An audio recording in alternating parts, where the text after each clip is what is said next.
Ministries, and thank you for tuning in today for our Indie Author Day. We're going to have lots of great workshops, some interviews with some of our panelists, our local indie authors, and don't forget to comment on our Facebook or on our Google Meet, and you can be entered to win some raffle prizes. The first thing we're going to do today is we're going to have our self-publishing workshop with Chontae. Chontae, if you would like to go ahead and start. Good afternoon, everyone. Just wanted to share my personal experience. Oh, I can't take my mask off, right? Yes, you can. Remove the mask.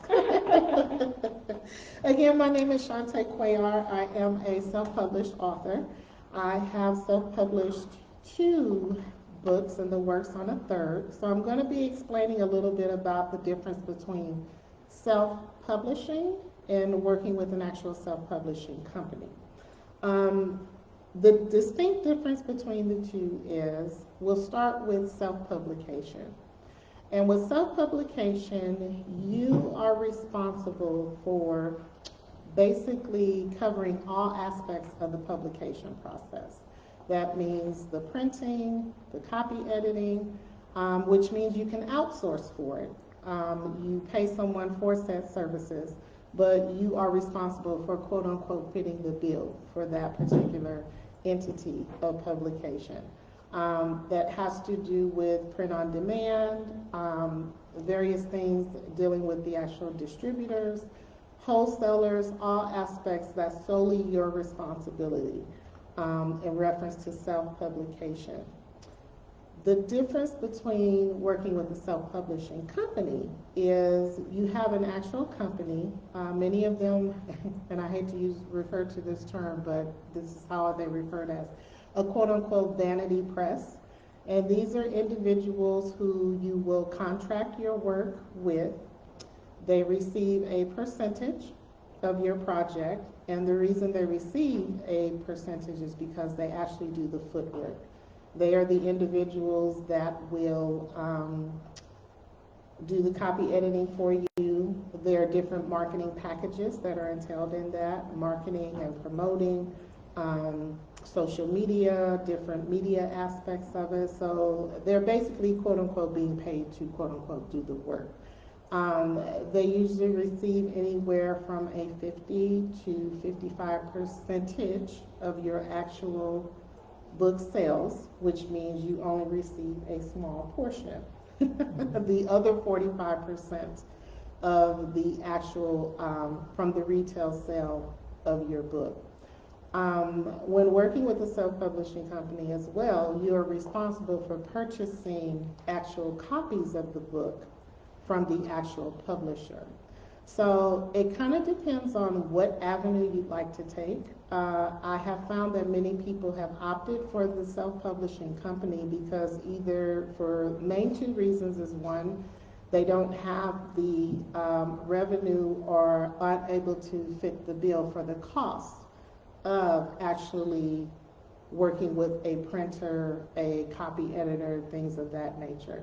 So they rather outsource and say, okay, I don't mind if you take this percentage for doing this part of the work for what I need done, in which I don't know how to do anyway. So if you're okay with only receiving the 45% and purchasing your own books, then that's the avenue that one would opt to go. And honestly, that's the avenue that I took with my actual first book. I won't say I have any regrets in reference to that because it was an unknown for me. I didn't have anybody in my immediate circle whom I could refer to in reference to what to do and what avenue to take. So I am thankful to have had the book published in that regard because at least I got the work out there. The downside to being connected with a self-publishing company is they will pretty much take any project, basically. And that's just being transparent and being honest. If it's not too vulgar, if it's not too, depending on the company, if it's not too vulgar, if it's not too risque, then they'll pretty much take pretty much anything. When you have a company that does that, they don't necessarily look out for your best interest as a whole in reference to getting, quote unquote, the maximum copies, getting the best exposure for you. So searching out the right self-publishing company is ideal. They also manage the ISBN, which is International Standard something number. Sorry, I had a moment. But it is a number. Basically, it is a barcode. And this is my actual first book. There's a barcode. You always want a barcode associated with your work because it has to do with how the book is sold and how it is available and accessible through different distributing companies. So the barcode is very key in that regard. And that's usually inclusive in your price. They also handle the copyright aspect of it. You always want to get your work copywritten no matter what avenue you take. Because copyrights protect you as the actual writer. You don't want anyone saying that, quote unquote, you stole their work. I had that conversation with them a year ago, and they took my project, and now, you know, I'm suing them for libel or it's called an F, I always forget. In any event, you don't want anyone to come back to you and say that you've stolen their content. The copyright protects you as the actual writer. And the cool thing about copywriting is it backlogs, for lack of a better term, to when you actually wrote the original work, because sometimes it takes a while for everything to go to the database and for you to actually receive, quote unquote, the copyright letter, if you will. So that's one of the advantages, again, about working with an actual self-publishing company. They will also assist in case you need a ghostwriter. A ghostwriter is an individual who will fill in content. You may not necessarily be, quote unquote, the best writer. You may have content written, but if you say you connect with the publisher and they say, hey, we need 5,000 more words for this project. We need you to make it happen, okay? And you're like, well, I'm all tapped out of words. I don't have anything to say. Usually they'll bring in an individual who will help fill in those spaces and kind of enhance your story, if you will. So copywriters are pretty cool in reference to adding to your story, if you will. And that can be done either or, whether through as the self-publisher, meaning, you know, you seek out all the expense yourself, or going through a self-publishing company. When you go through the self-publishing company, however, usually there is an extra expense in the package deal to add said individual that will assist with enhancing your story.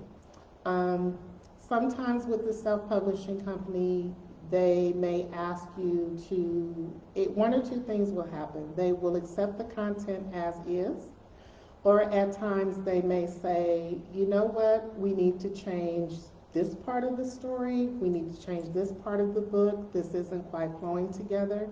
And it's totally up to you whether or not you choose the change.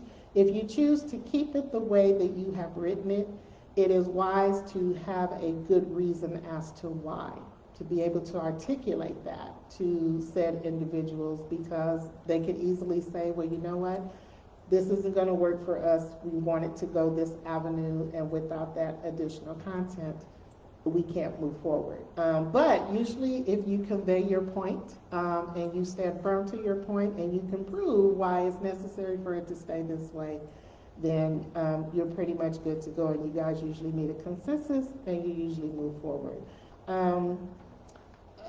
This particular project, bold enough to say, is my first work. This was done through an actual self-publishing company. And I reference a lot of, not to sound churchy or preachy, but I use a lot of scripture references in this particular project. And the self-publishing company said, well, is there any way you can take the scriptures out? I said, I can, but I will not, because it was my story, and I wanted my story to set the tone a certain way. Um, and they took 48 hours, and then they called me back, and then they said, well, if you're adamant about leaving it, and I said, I am. And we left it at that, and they still took on the project. And they asked me why, and I won't go into why, it's just my personal beliefs, and it set the tone for the book to be written a certain way. Especially when you talk about situations that trauma and unfortunate circumstances that occurred and how you got out of that situation. I did not want to deviate from that, and if I had taken the scriptures out, it would have been a different type of book. So I am thankful to be able to, I was in a position to learn how to convey that point and not compromise. And again, those choices are yours. I just say choose wisely and just really know what you want when you go into displaying your work to others. Another thing about self-publishing is it gives you the opportunity to, you can go various routes with your content.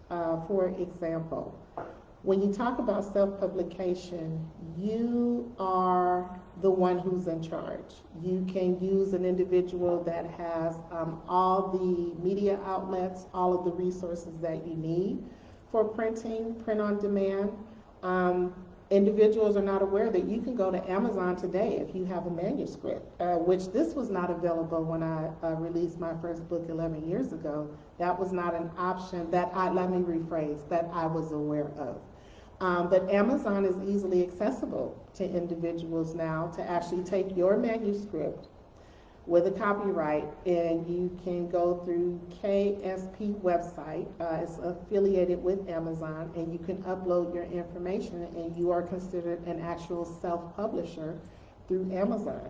So they do something what's called print on demand, POD. That's what that acronym stands for. And print on demand basically is when an order comes through the Amazon website. They don't have like a storehouse with books. The warehouse with the books are almost, I won't say absolutely obsolete, but almost obsolete. That cuts out the middleman as far as costs, having a warehouse full of paperback books stationed somewhere.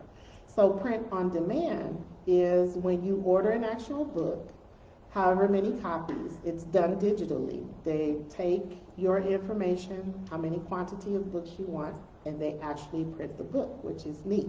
So again, it'll save costs there. So that's the cool, another cool thing about being a self-publishing author. You don't have to go through the red tape of paying another individual to assist you with getting your content out and into the world for the world to actually hear.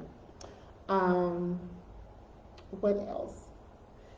Your self-publishing companies, again, they do offer different package deals. So I'm always encouraging individuals. Honestly, when I had this book written, the only reason why I went through this particular self-publishing company is because it only cost me $400 to get the book copywritten, copywritten, printed, and everything associated with it. It was an excellent deal. However, I did not do my research. You want to look up your companies through the Better Business Bureau, see what kind of complaints, if any, that individuals may have or their personal experience through the actual publishing company. I found out some things about the publishing company that I went through that I was not aware of before because I didn't do my homework. And again, reading those reviews are going to be very important, as we all do, right? We order something on Amazon or we order something fairly new we're not familiar with. You look at the reviews, and that's your determining factor on whether or not you will choose to go that route versus another. So things like, for example, what you're looking for. You want to read content on contract. You know, if you have too many negative reviews about the contract wasn't what I expected, or they did not give me what they said that they would. They didn't give me this amount of books. Turnaround time, that was important to me. And because this company's turnaround time, that was the selling point for me personally. their turnaround time was really fast. So I'm thinking, okay, well, if I need X amount of books within this time frame, this is the company I want to go through. However, with my first round of books, there were many typographical errors. So then I really can't sell the book at full price at retail if I have all of these typos in it, right? So I negotiated. I was smart enough to negotiate, and I said, hey, I did usually with self-publishing companies, they'll send you one review free of charge. They don't charge you for the opportunity to review the content to see if they are, if you accept the format that the book is in and everything, and you can forward back to them and say, yes, it's a go. I accept this book in the way that it's structured. We're good to go. I personally did that, and then they still sent it back in error. So I ordered like 150, 200 books, and they had all these typos in it. So they tried to tell me that I had to pay for the books, and I said, no, that's not what I paid for. I said I was very distinct. I saved all my emails pertaining to the correspondence. I was very precise about who I spoke with at what time. I kept very accurate documentation. So that actually worked in my favor. And they said, okay, well, you're right, it is our error, blah, blah, blah. So they ended up replacing the books. So what I did do was, I said, do you want the books back? And they said, no, we can't do anything with them. I sold them for a discounted price. I sold them for half price. And you have some individuals that are willing to take the half price versus not getting the book at all. So that actually worked in my favor. So again, reading those reviews and seeing what sets one self-publishing company apart from another, and also read whether or not the issue was resolved. That's another thing. Sometimes we look at things one-sided, and if we see all these bad reviews, right, we're just like, oh, well, I'm just not, that's not, they're not on the up and up. But if you look, there's always three sides to every story, right? Their side, your side, and something in between. So if there's an opportunity to rectify or they actually corrected said problem, I think it's fair to say it just depends on what you're looking for and what is a deal breaker for you. That was kind of the only regret I had about I shouldn't say regret, I wish I would have looked in more deeply at some things in reference to that particular self-publishing company versus vanity, so to speak. What else? I left my notes at home. Hey, just as a panel member, can you tell us how you go about getting a copyright on your material? Yeah, thank you for that. So for the copyright aspect, actually you go to the Library of Congress, you go through their website. I don't want to, oh no, I do have it here. I do have somewhat of a cheat sheet. So for a copyright, it's www.copyright.gov. And I believe at the time it was only $25 to get your work copywritten. So it's very, very inexpensive. As of last year, because this is the most recent book, I'm part of an anthology, but it was included in the package. It's anywhere between $35 and $45. It's very inexpensive, not expensive at all. You just upload a PDF file. Back when I wrote my first book, I was able to get through on the telephone call, right? You're only on the phone for like 2 minutes and then somebody picks up the phone. That's almost obsolete. So if you visit the website, upload your PDF, which is your manuscript. You upload it to them. The day that they receive it and the day that you say that that you actually completed the project, they will backlog it to that date, which is pretty neat because not everybody usually backlogs in that regard. It can take up to 6 to 8 weeks to receive the actual paper copy with the copyright stamp on it, but again, everything is backlogged, so the stamp does make a difference, but doesn't really make a difference when the date is actually backlogged. Does that protect you from your publisher? Does that give you all the right? Say somebody was fortunate enough to get a movie deal or something like that.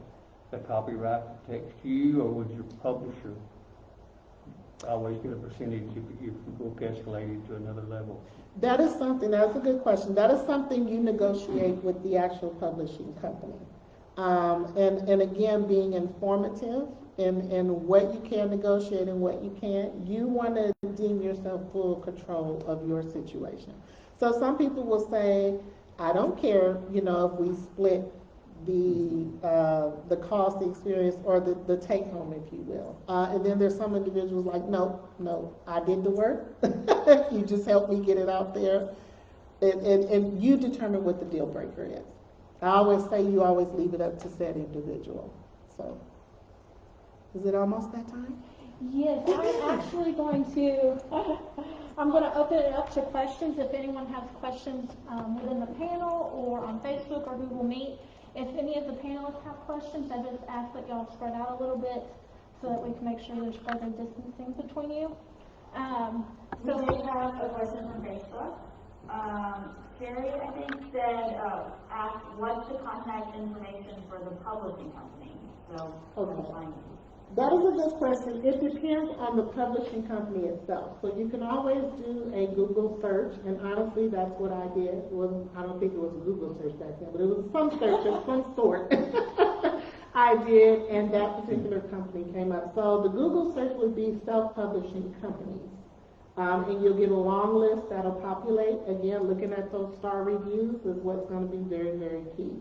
And sometimes they'll have actual authors on the actual page that will have a testimonial, and they'll let you know what their experience was in reference to how everything worked out with working with that publishing company. So that's how you would go about that. Right now, you can get on East Texas Writers Guild. Has a program right here in East Texas, and I think its headquarters out of Tyler. There's a lot of good networking. They can plug you into different resources that's available for publishing rights, and even as an indie author or as they can put you in touch with a professional publisher. But easy to do, to network through East Texas Writers Guild. Costs about $30 to become a member, and a good resource to get all that information. They have many speakers and writers and members that would be glad to help a new author get published. Do we have any more questions, either from Facebook or maybe Google Meet? No? Okay. I want to thank you, Ms. Chontae Cuellar. Shantae has done, she's an ordained minister through her local church. And her husband are in the midst of completing their DUA project, not by the world standards, and marriage thrived against the odds.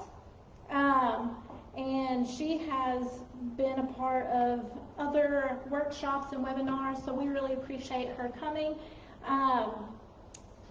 We're going to go ahead and go into, if we don't have any more questions, our first raffle prize. So, Rachel, do you have our first winner? Yes. Actually, it is our question asker, Sherry Leacano. I totally butchered it, but she's her cousin, apparently, Rocky. And she won our first raffle prize. Make sure to comment on Facebook so we know you're here, so you are eligible for those prizes, and we'll have another one in 30 minutes. 30 minutes. What is the prize? This one is a movie pack of 3 documentaries, digital documentaries. Okay, so I want to thank everyone again for tuning in, and don't forget to comment on our Google Meet or our Facebook Live to get entered into chances to win future raffle prizes. We have a couple minutes left. We're going to go ahead and Mr. Huckabee, Billy Huckabee is our next workshop. He is going to go over traditional publishing. Hi, Mr. Huckabee. How are you doing today? Oh, he's muted. Could you unmute your mic? There we go. Mr. Huckabee entered the book publishing world in 2006, where he started Wild Horse Press. He, in 2013, formed Wild Horse Media Group and acquired the assets of Sunbelt Media, and which included Eakin Press and Nortex Press.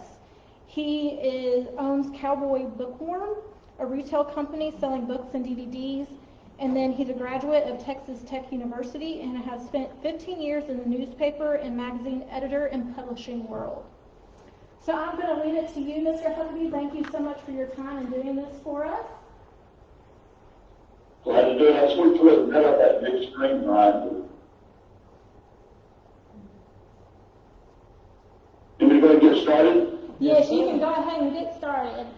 All right. Well, I may veer a little bit back and forth between self-publishing and traditional publishing. I teach a class periodically on the subject.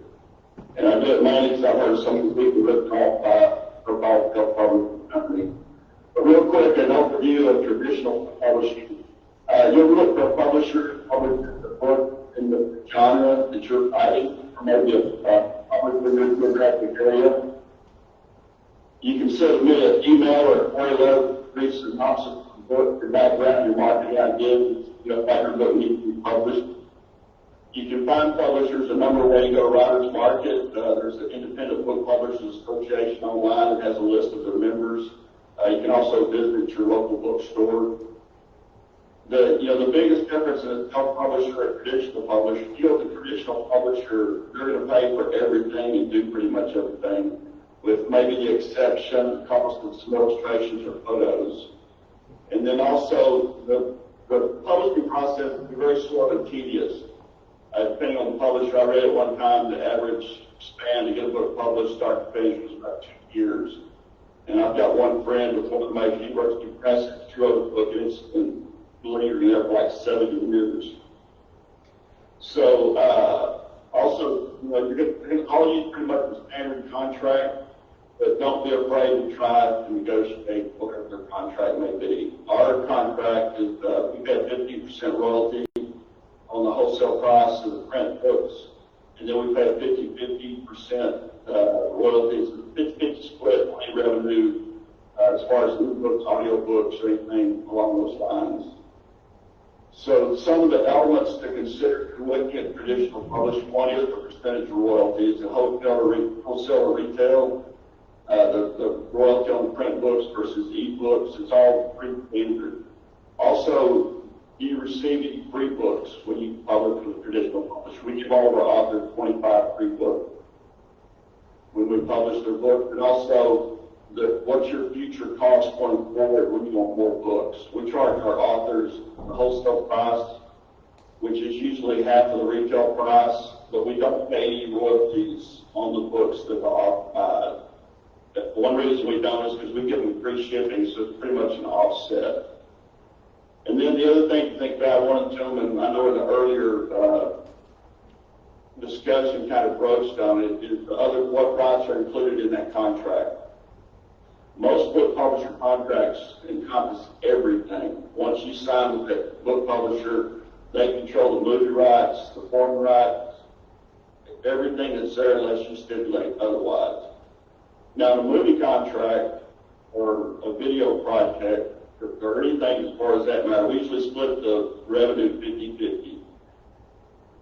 And when I first got into business, I had an author that was with Zinser Press before I bought it, and we wanted to renegotiate rights to his book as far as the movie rights, which I had no problem with. But that book has since gone into production with a company, Morgan Freeman production company, it's going to be on Amazon Prime, so I'm going to get half the royalties that I would originally received.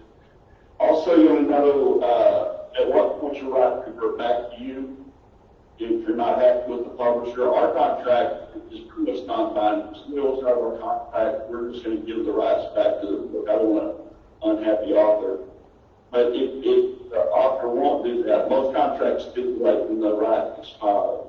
Most contracts, it's as long as that book is in print, it still belongs to the publisher. Once the book goes out of print, which is usually stipulated in the contract, and ours I think it's 6 months, then the rights can revert back to the author if they so wish. Then you also want to look at how much marketing support the publisher can provide, who has the final say, their cut design, the editing. For us, it's pretty much a group decision between me and the author, but ultimately, that somebody's got to make a hard and fast decision. I'm the one that's going to make it. And then also, how often to get paid your royalties. We pay our royalties every 6 months, which is also pretty standard within the industry. As far as the benefit of traditional publishing, you're part of an experienced team. You've got no financial risk. The workload is shared. There's more credibility going with a traditional publisher than being self-published.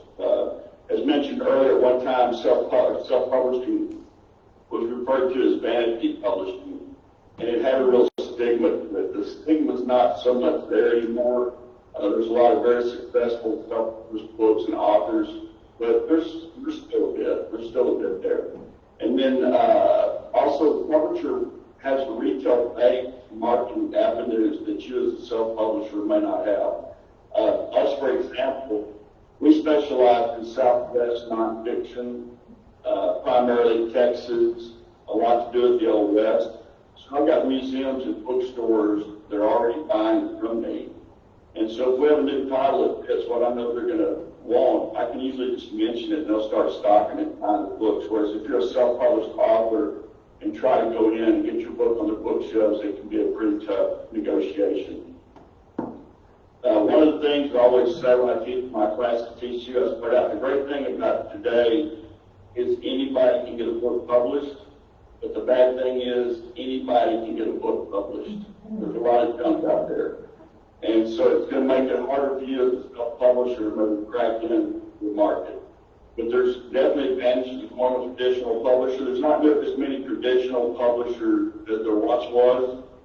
They've either gone out of business or they've been bought up by larger publishing companies. That's been pretty prevalent here in Texas. There's 2 or 3 major publishers that are trying to buy up all the small regional publishers. I've been approached twice wanting to buy my company.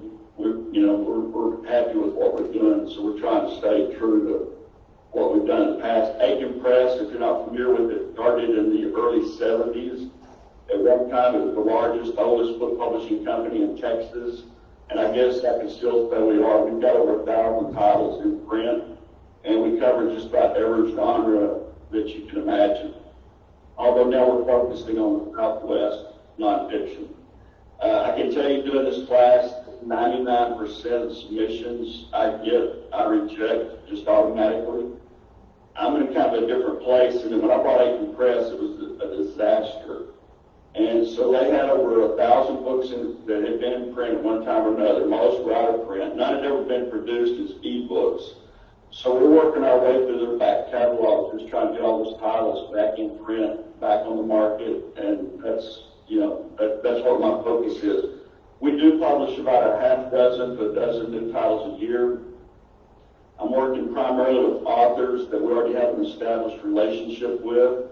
One good example is Bill O'Neill.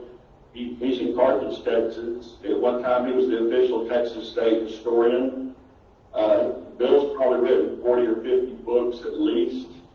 Very prominent public speaker on all forms of history. I think we've published probably a dozen of his books since I bought the company. We've published 3 more, and we're about to publish a 4th. As far as when you go to write a book, you've got to decide what your motivation is. Are you trying to make money? You have a story that you just got to tell. What's the motivation? To make money, you're probably wasting your time because there's some people that get rich in the industry, but there's a lot more people that don't make any money at all. My top selling authors, they'll get probably royalties in a year. They'll make $4,000 or $5,000 a year in royalties. But then like Bill O'Neill's a very prominent public speaker, he'll make maybe $20,000, $25,000, $30,000 off his books going and selling them when he's doing talks. I do have one author right now that he's written a book that's kind of hit a hot spot in our everything going on in the world. And in 1 month this summer we sold 6,000 copies of that book. And so his royalties could show probably closer to $25,000 or $30,000. So, but still, that's not, that's not enough money for anybody to live on. But he's also an attorney, does a lot of public speaking, very well known in his area. And so he'll probably, his income from his books, he may do 6 figures, I don't know. But he orders a lot of books from us that he is selling on his own. So the biggest thing with traditional publishers is don't get discouraged. I mean, it's a really tough nut to crack, but the big, really major publishers that are selling and publishing the books, they're on the New York Times bestseller. Most of those companies, you've got to have an agent to approach that publisher. Me, I work opposite. If you have an agent, I have no interest in talking to you. I'm not going to deal with agents. So, but it is a tough nut to crack. So what you've got to do with your motivation is you try to, how much time you want to spend looking for and finding that traditional publisher. If it's going to take you 6 months to a year, you can very easily have already published your book if you've gotten it out there yourself. Your earlier speakers who were talking about these self-publishing companies that do the work for you, there's a lot of publishers that they just tell you they're a publisher, but in essence, they are a self-publishing company. And there's not anything they're going to do for you that you can't do for yourself. They'll promise you the money, they're going to get you an ISBN number, they're going to get you on Amazon, they're going to do all the stuff for you. But you can very easily do all that yourself. It's no big deal. We've got so many titles that all of our books are print on demand. When I bought Aiken Press, I did inherit a warehouse that right now has got about 100,000 books in it that I'm trying to get rid of as quick as I can. But because we have so many titles, you go traditional publishing route, where you had to print offset. My first book we published, we had to print 3,000 copies of that book. Well, those tend to pile up in the warehouse when you've got almost 1,000 titles. That's a lot of paper sitting on the concrete in your warehouse. So the traditional publishing has not traditional, the print on demand, the technology has caught up. You get a good quality book at a very reasonable economical price. Ingram is the biggest book distributor in the world. They've got some platforms, Lightning Source, which is geared towards the traditional publishers. That's who does all of our printing and distribution for us. They've got a platform called Ingram Spark, which is geared towards the self-publishers. I highly recommend that you look into that. If you can, they're not going to do your files for you, although I think they are doing some of that now, but they're a great distribution center and printing and get your book out on the market.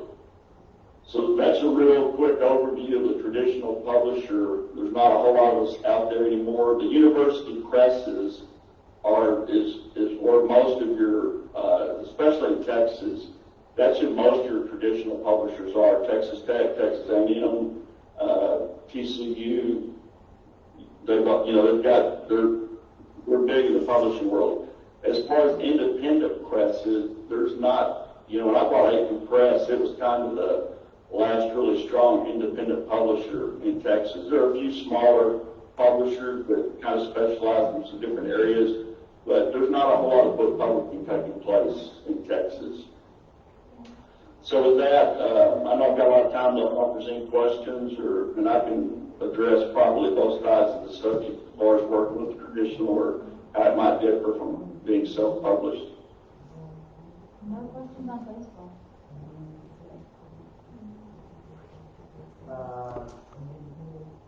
Author panel? Oh, I have one. It's just curiosity. How has the pandemic affected publishing? Well, I can tell you that publishing, of course, my business has doubled, but I can't blame it or can't credit it to the pandemic. What happened with us, we've got a couple of books that are about the Black Wall Street in Tulsa where the race riots took place in 1921. And we were coming up on the 99th anniversary of that, which I think is in May or June. and they're searching for some mass graves. So the book started to get some traction, and we were seeing a real increase in sales.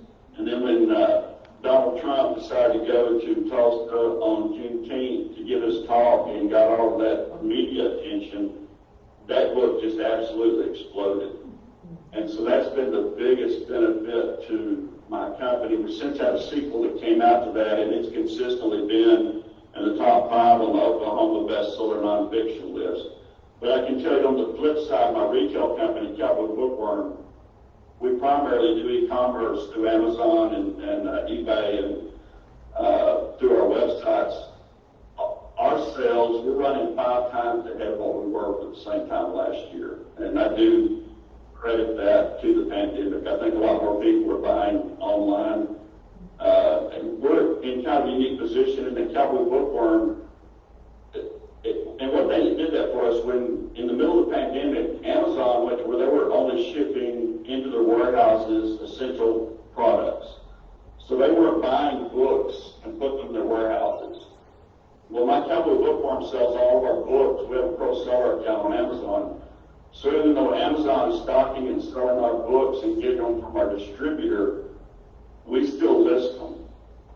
And so when Amazon quit ordering books into the warehouses, that's when our sales really exploded. So I feel almost guilty that so many people have suffered and businesses have gone out of business, but my business has never been better. Does anyone else have any questions? How long did you say your turnaround time is for you to publish a book? That's a tough question. Usually, and I would say I'm extremely selective about what we publish. I mean, we're working primarily with authors that we're already in a relationship with.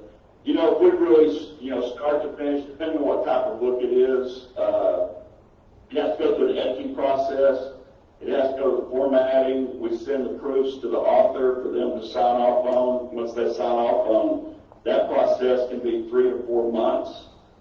Once we have our proofs and our final files, and I load it up to our distributor, within 2 days, they're on Amazon, Barnes & Noble, Books A Million, and within a week, we've got books in our warehouse. So it's 4 to 6 months, somewhere right in there. Okay. I've got a question. With self-publishing becoming so much easier for authors, how has the interactions with authors changed as far as how they approach you and how their negotiations are handled? Well, I don't think there's really been any difference. I get every day we get submissions, and most of them, I kind of give them the standard answer that we're really not interested in their work, it doesn't fit our needs, and then I suggest they self-publish. And I've even got some resources I send them to look at, kind of so they can explore self-publishing, but it hasn't, I don't think it's affected traditional publishing other than there are so many more books on the market now that it's hard to sell books.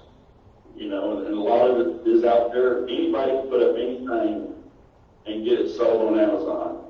And, if somebody gets a bad book on this topic, for instance, the Alamo.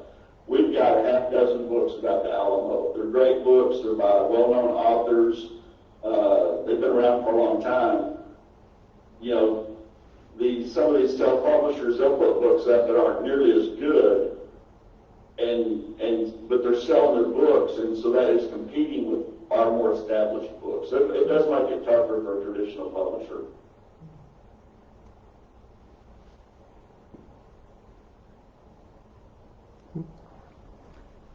Anyone else have any questions for Mr. Huckabee? No? Well, thank you, Mr. Huckabee, for joining us. We really appreciate it and answering all of our questions. And I hope you enjoyed being a part of this as well. I enjoyed it. Glad to do it. I'm an old Tyler boy, so always good to talk to people back in East Texas. If anybody does have any questions, our company's Wild Horse Media Group. It's wildhorsemedia.com. I'm not looking for book necessarily book proposals, but if you need any help or have questions, don't hesitate to give me a holler. Thank you.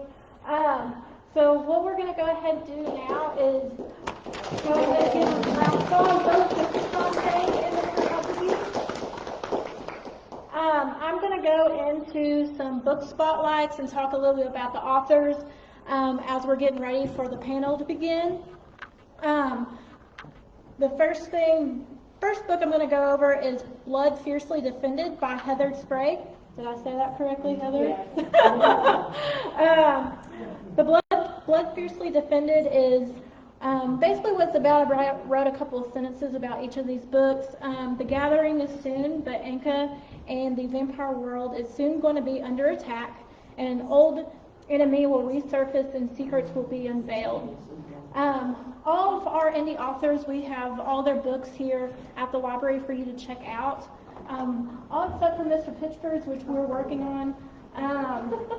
Heather is obtained a degree in athletic training and a licensure of massage therapy. Her first book was Blood Fiercely Defended, and then she has 2 more manuscripts under her belt now, and she is looking forward to her career in writing, and this is her second indie author panel. We also had her last year, if you were able to attend that. Let's see. So our next one is going to be Lum and Abner by Mr. Donnie Pitchford. This was once a classic American network radio show from 1931 to 1954. His book is available on Amazon Audible, and you can listen to 100 new Lum and Abner audio comic strips. Let's see. So Lum and Abner, they are 2 farmers and the keeper of Jot 'em Down store, and this is on a fictional community of Pine Ridge based on Waters, Arkansas. And you follow them through these comic strips as they get into funny dilemmas and that they find themselves in. Mr. Pitchford is a cartoonist, and he lives in Carthage, Texas. He's a graduate of Kilgore College and Stephen F. Austin State University and UT Tyler. He has worked in the graphic art industry and from 1983 to 2010. He had a career as an educator, and he began the comic strip and audio production in 2011. In 2018, he was profiled by SFA alumni magazine Sawdust and was honored by Spring Hill High School as a distinguished alumnus. He's the subject of an art exhibit that was held at Pinella College in 2019, and that can still be viewed online. Our next one we're going to spotlight is Sorry This Book is All Out of Words by Corletia Banks. Ms. Banks is over here. Mr. Pitchford will be joining us on Google Meet. Sorry This Book is all about out of words. The words are missing out of this book. What happened to the words, though? You'll have to read the book to solve the mystery of what happened to all of the words. And we also have this book here in our collection. Miss Banks is a mom and grandmom who took a leap of faith into self-publishing and created a youth program called Educational Learning and Literacy Stalls for Youth. And the motto is get hungry for books and dare to read. With this in mind, she wrote a book titled Read to Your Baby Bump, and also created the National Read to Your Baby Bump Month, recognized in the 2020 edition of Chase's Calendar of Events book during the entire month of May each year. Our next indie author we're going to spotlight is going to be Chontae Cuellar. Her book is When the Soul Cries, Trauma, Tears, Triumph. Follow the stories of 17 women who have endured and overcome emotional abuse, disappointment, and betrayal. She also has her other book that she mentioned, Bold Enough to Say, and her pen name, is it Laramie Palmer? Yame Palmer. She is originally from the Southern California coast and a licensed vocational nurse by profession. She is raised by 2 siblings by a single mother and in the heart of South Central Los Angeles. She's the author of her freshman book called Bold Enough to Say. And this book was a part of her healing process, and her transparency in this work has been shared on the World Wide Web, as well as through various conferences, venues, and book writing seminars. She's an ordained minister, as I mentioned earlier, at her local church, and her husband are working on another project titled Not by the World's Standards, A Marriage Thrived Against the Odds. And then our last panelist that we're going to spotlight is Mr. Rocky Hawkins. He was a part of our Indie Author Day last year, and we're thankful to have him and Heather back.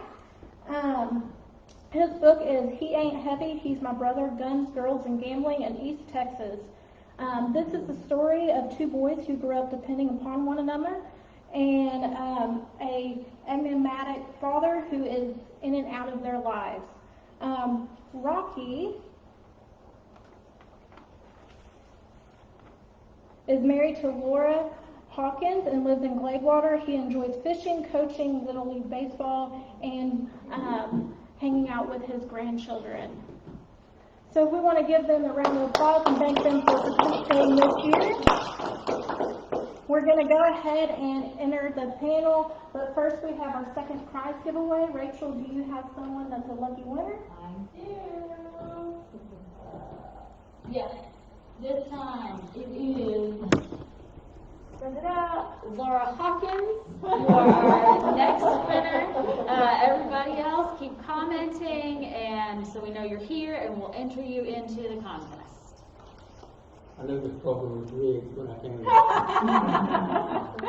Okay, so how this panel is going to work is I'm going to ask the questions. Each author is going to have about 2 to 3 minutes to answer. And then at the end, once we've gone through all the questions, we will open it up for discussion.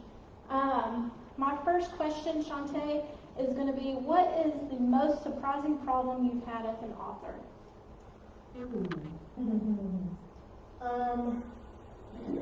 Not knowing and understanding my audience. That really surprised me because I had to figure out what platform and how to incorporate my story in certain settings. And honestly, some of my subject matter was not received because some of my subject topic is considered very risque to those in the general public.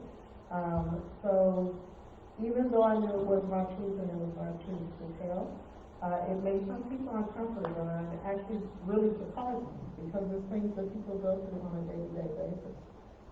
So I had to learn, even in people's discomfort, not to pull back and what I know to be right and what I know to be true. So that was my most challenging. I was just like, people want to look every day, really? So I had like a really moment, like, you know. It is surprising with what things do make people in today's society uncomfortable. Mm-hmm. And then some people may like a certain kind of book, but even like working in a library, if they're looking for one book recommendation, sometimes they're too nervous to even come up to the desk and ask for those recommendations. Mm-hmm. And then finding that audience and where your book fits into, I can see where that's a challenge. Mm-hmm. Rocky, do you, same question, what is the most surprising problem you've had as an author? I think probably the biggest problem was my own personal doubt whether my book would be received well or not. And I'm from a small town of Gladewater, and it was a personal story that I had written about a dysfunctional family, and I hung out a lot of dirty laundry about my family and how it affected me emotionally, and I was really concerned whether it would be received well or not. And in fact, I hesitated about even publishing the book. But once I did, and I shared it with my pastor, actually, the first copy that came off the printing press, I shared it with him.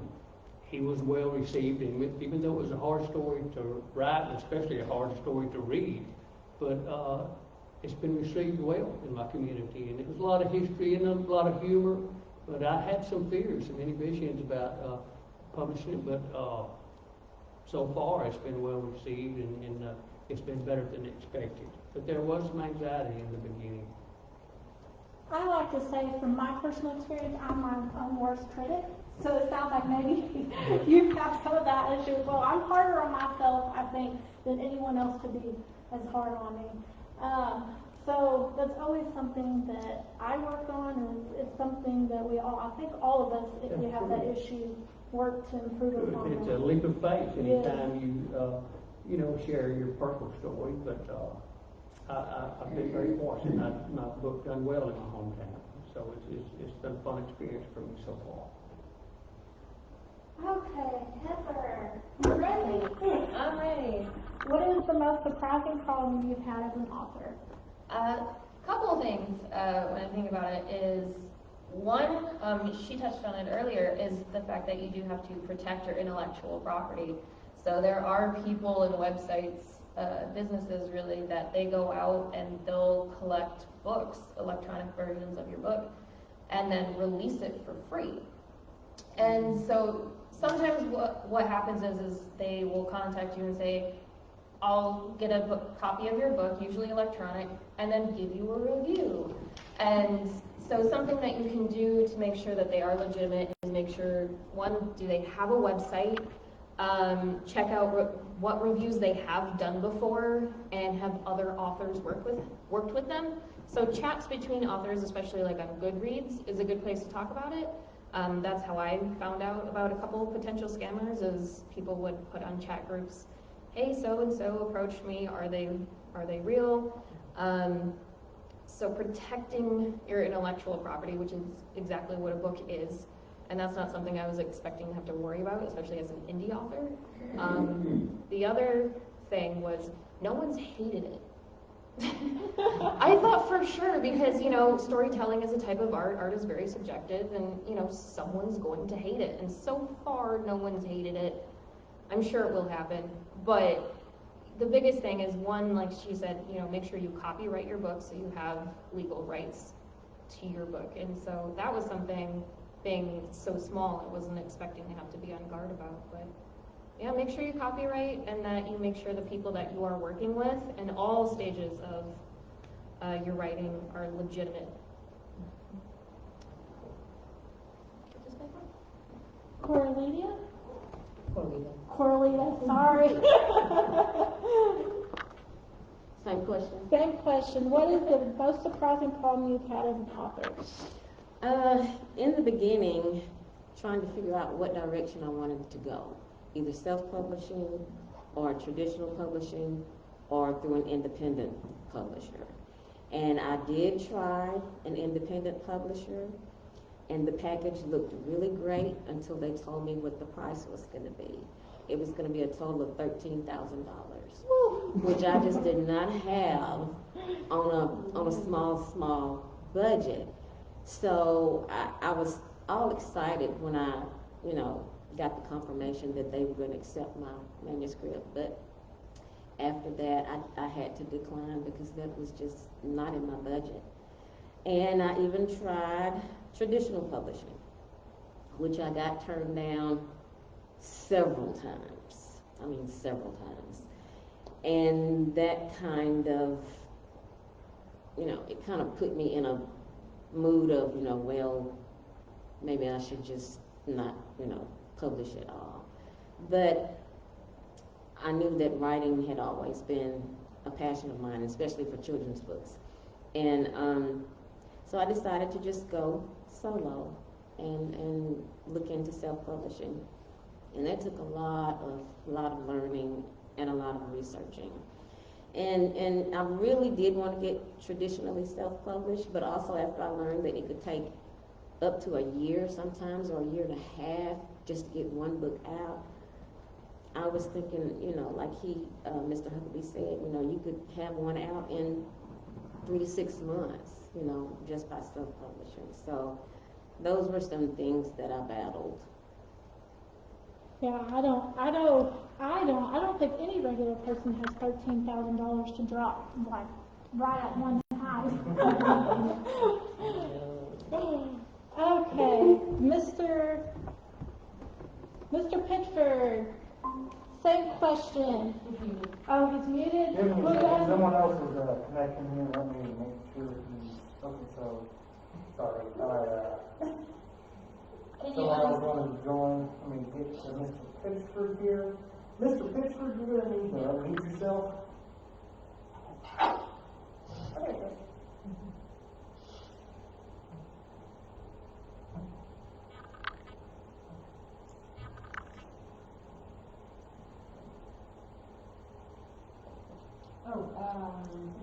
Oh, it's on the bottom of the screen where the little microphone is.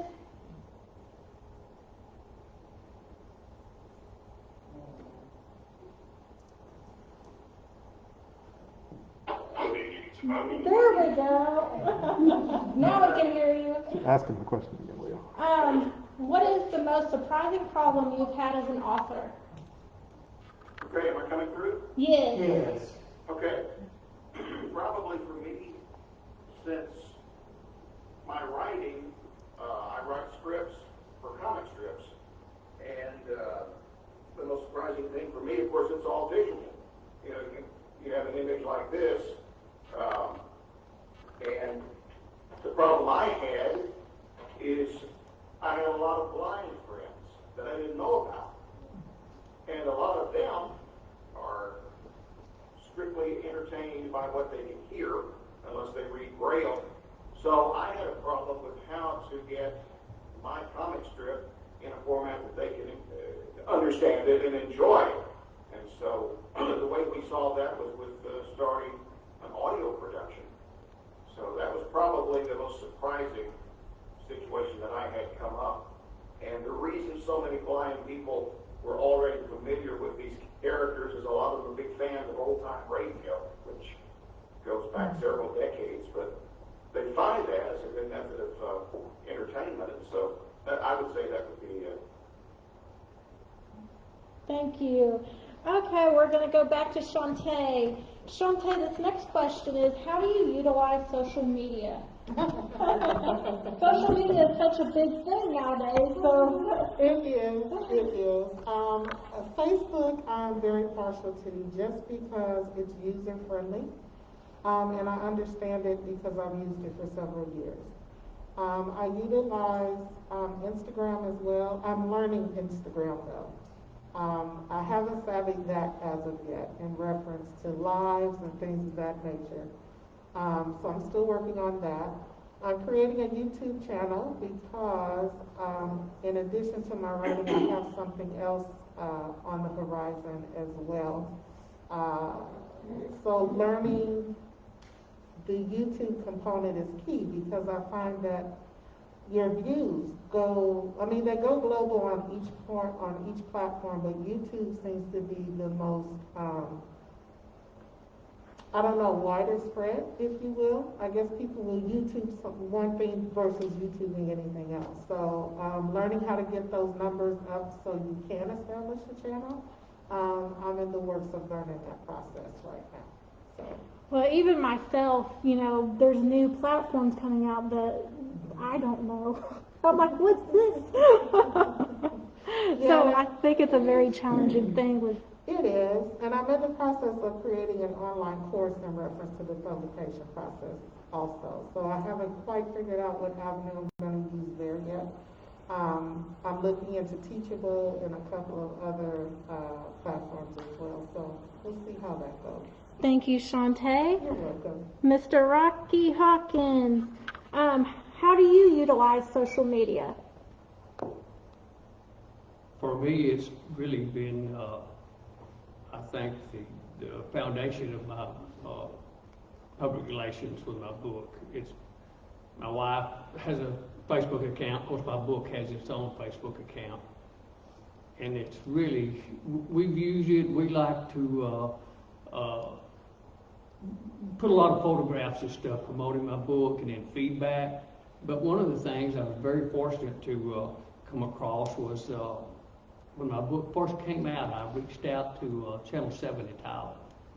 And it apparently a slow news day, and they came out. I was doing a book signing at a bookstore in Longview, and they came out and done a TV interview. And I put that on YouTube, and man, really done well for me. And it's also on my Amazon account. You can go on, it has a little interview. My dad was still alive back then, and the book's mainly about him and our family. And so YouTube has been good for me. It's on my Amazon account, and you can get on YouTube. But Facebook, one of the things that we did, my wife and I took a trip to New York City. We're not really great world travelers, but we wanted to go up there just as tourists.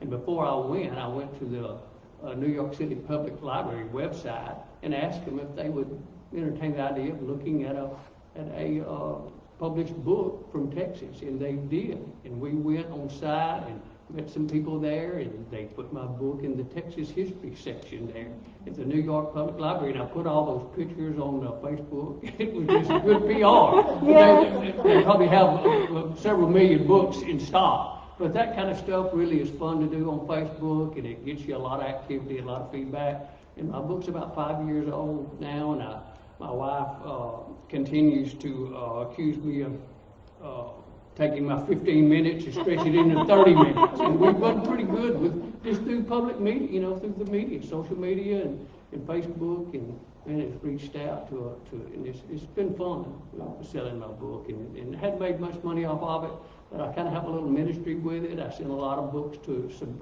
inmates in prison through my church and stuff. So and I can do that through Facebook too, through social media, and it's good. It's the best thing ever happened to a self-published author. It's a social good media. way to promote yourself for free. It is. It's outstanding. It didn't cost a penny, but it's been good for us. Sure has. Thank you, Mr. Hawkins. Heather, how do you utilize social media?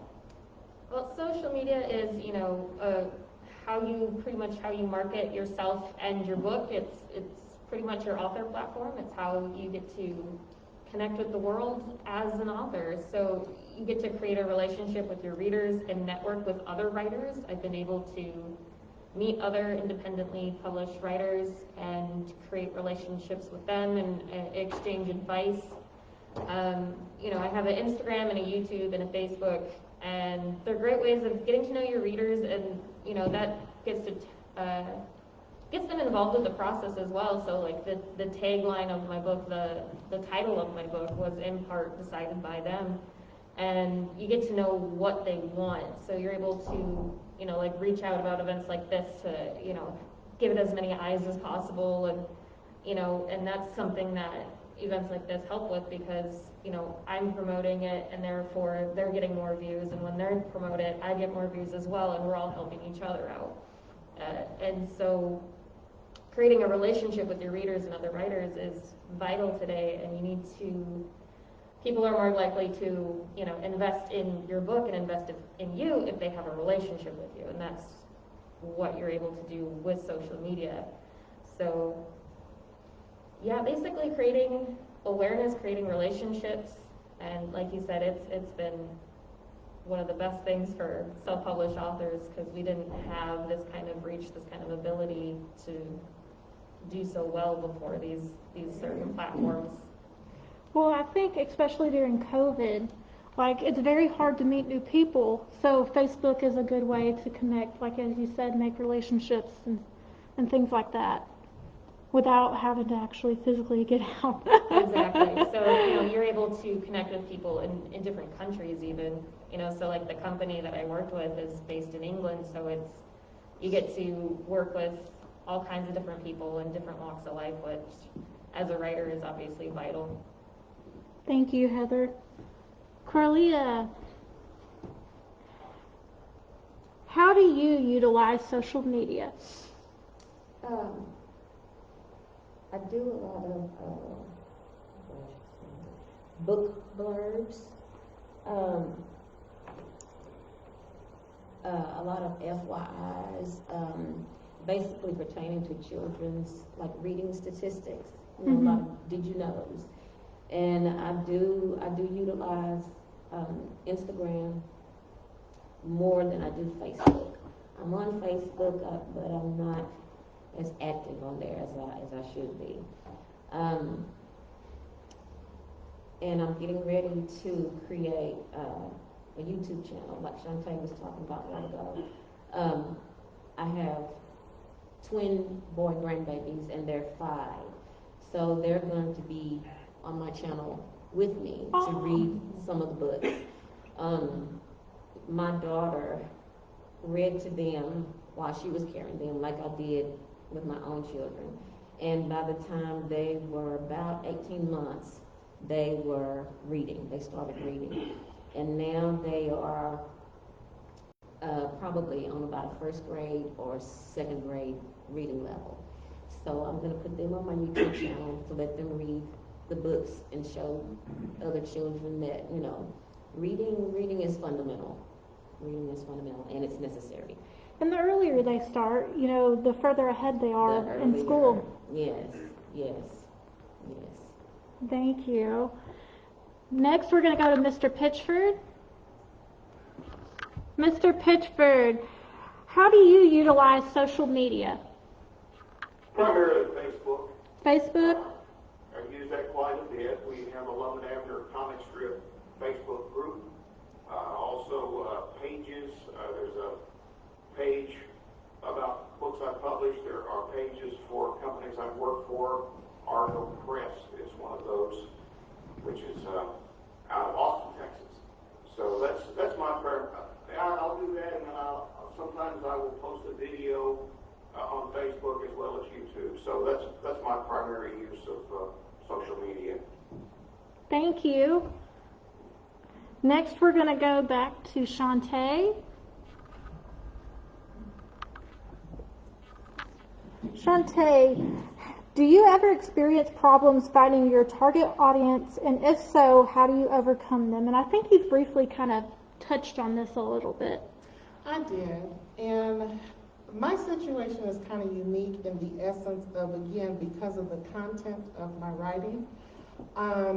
Again, past hurts, being one who was sexually abused by someone in my home who I grew up with, who was a father figure, and which is a risque topic. People don't usually like to discuss that. Being one who took of abortion when I was younger, people really don't like to talk about that. But having candid conversations with individuals who are hurting from that experience as well, that has been my connectivity with my audience, surprisingly so. I've spoken at multiple conferences on the subject matter, and again, addressing those from a biblical perspective, from a place of healing and forgiveness, because that's usually the entity people don't talk about. They talk about the mistake that was made, yes. They talk about the offense, yes, the poor choice, but they don't talk about the after effect. So I've been able to really reach women in a way that no other people have been able to reach, because it's relatable to them, because they too have gone through it, and I'm not ridiculing them for it. Even some spiritual individuals have beat women over the head for poor choices and unfortunate circumstances that have happened to them, but that's not our place to do that. That's for that's between them and him.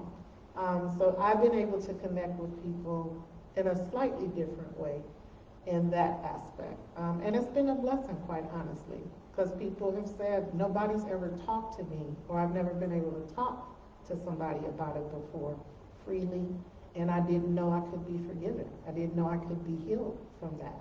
I thought I was just this horrible person all this time. So. Well, I think religion and those topics are hard, so it's hard for people to even begin to talk about them as well. True. So when they do see someone talk about those, yes, especially like at a conference or something, they think, oh, well, I can talk about it as well. I've talked to them at doctor's offices, the gas station, everywhere. People just, and it's just surprising because I don't just, go around looking for people. Of course, it's just other things come up in conversation, and it's just amazing how God uses that opportunity to go from one subject to another, and then it's like, wow, So I just look at it the right place at the right time, and, I'm just happy that they're blessed by the conversation. Thank you, Shantae. You're welcome. Mr. Hawkins, Do you ever experience problems finding your target audience, and if so, how do you overcome them? My target audience is really regional, even though the premise of my narrative is about dysfunctional families, which touches all of us in one way or the other. The majority of my readers are regional and local, I think. And I have another manuscript that's being looked at by a couple of publishers right now, and it's along the same line, and it's about small town information about the 1960s, and it concerns integration and how that affects a small town, you know, back in the 60s, and that also is geared just to a regional area, even though it affected all of us. So I think I have my target audience pretty much lined out. I'm not trying to reach out to a global audience right now, even though my topic does affect all of us. But I'm keeping it regional and keeping it local, and for me, my story is more of a ministry than it is trying to make any profit off my book. But it's been fun, but I think I've kind of got my customers lined out. Even though this next story, I think it will broaden my base a little bit. A lot of people are interested in it even right now. And even though it has a lot of stories about my high school and fun stories and things that happened, again, extending what happened in my dad's life and stuff, the fact that it does touch on the late 60s and early 70s when our schools were integrated and how it affected our sports program and stuff. And I think I have my audience lined out pretty good on that, and I think they'll appreciate my newest book that's coming out. The name of it's going to be Dirty Laundry. Dirty Laundry, I like that. A lot of information there in it. Some funny stories, but I am airing out a lot of laundry. And even though I may have to get some releases from some of the subjects, I named a lot of names from my small hometown, but most people see it in humor, and it's fun. I certainly didn't intend to offend anyone, but I did use a lot of fun examples that happened to us. But the serious side of it is what happened in the 60s when our schools integrated stuff. So I broadened my customer base a little bit there, but I think I have them picked out pretty good right now. Thank you, Mr. Hawkins. Heather, do you ever experience problems finding your target audience, and if so, how do you overcome them? Hashtags are great. So once you figure out what kind of hashtags your target audience is most likely to follow, finding your audience actually becomes fairly easy.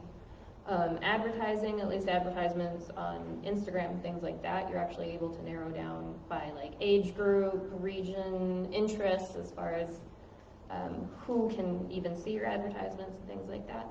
And that makes things a lot easier. Helps you connect with the right people. And just, you know, with, like we were saying, using social media, using your author platform, you present your genuine self and write things you do have a passion for, you're going to, you know, kind of attract and reach out to your target audience. And the people that share your interests and thereby would enjoy your writings are more likely to find you. And, you know, so just being able to be so specific about it, you're able to find the right people. And then if you're just, you know, being yourself and showing what you're actually passionate for, you're going to find the right people. Thank you. Corletia, do you ever experience problems finding your target audience, and if so, how do you overcome them? No, I really don't. I think children are really or a broad market, so I really don't have any problems. And like Heather was saying, I use hashtags also. Any kind of social media geared towards children, parents, grandparents, I try to target those. And I also read a lot of marketing books that give, you know, insight on marketing to children. So not really a big problem. Thank you. And Donnie, Yes. Do you ever experience problems finding your target audience, and if so, how do you overcome them? I really haven't had that problem because things are set up so well online with people who are interested in comic strips, people who are interested in comic books, old-time radio, nostalgia. It really is a problem for me because I really haven't created a product and promote the comic strip or the book collections or whatever directly to those groups. And so that's been very beneficial. So I really haven't had that problem unless the biggest problem is trying to get interest in some of these nostalgic subjects that I write about and illustrate. So I think it's gone pretty well. Thank you. Okay, next question. Shantae, what is your daily writing schedule? Daily? Well, or your writing schedule in general if you don't do daily. I wish I could write daily, quite honestly. I don't, my husband has some current health challenges, so I'm kind of his caregiver. So I don't have the time that I used to write on a daily basis. But I'm learning to get up earlier in the morning, like around 3:30, 4 o'clock early in the morning before my household arises, because it's more quiet and peaceful at that time. I like solitude when I write. I can't have a lot of distractions around me. And actually, I like going in my backyard and looking at the trees in my backyard, and it gives me a certain calming, and it helps me to focus, and everything just kind of downloads to me at that point.